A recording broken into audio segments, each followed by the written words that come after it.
আজ সকালে আমি সবে চায়ের কাপ হাতে নিয়েছি, অন্যদিকে দিদি দেখে রেডি হয়ে বেরিয়ে পড়েছে ডোডোর আর বাবার সাথে। একটু ব্যাংকে কাজ ছিল তো ওটার জন্যই যাচ্ছে। কলকাতায় ভোর, তাই এখানে ছুটির দিন। তো আজকে ছুটির দিনে আমার স্পেশাল ব্রেকফাস্ট হচ্ছে মাছ ভাজা। আর দেখো, কালকে যে কাঁচা আমের আমসত্ত্বটা মামনি দিয়েছিল ওটা একদিনেই শুকিয়ে গেছে।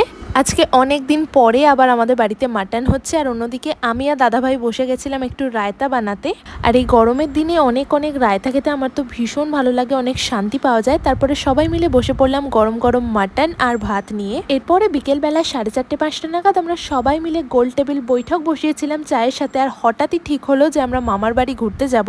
তো যেমন ভাবা তেমনি কাজ, চটপট সবাই মিলে রেডি হয়ে বেরিয়ে পড়লাম মামার বাড়ির উদ্দেশ্যে। আর যাওয়ার সময় রাস্তায় মালিয়া বলে একটা পার্ক পড়েছিল, তো ওখানে দাঁড়িয়ে আমরা কিছুক্ষণ সময় কাটালাম। তারপরে চলে গেলাম মামার বাড়ি। আর আমার মামার বাড়ির জায়গাটার নাম হচ্ছে ধান্যহানা। নামটা খুব সুন্দর না? আর ওখানে গিয়ে অনেক সুন্দর সুন্দর খাবার খেয়ে পেট পুজো করে ডিনারটাও ওখানে করি।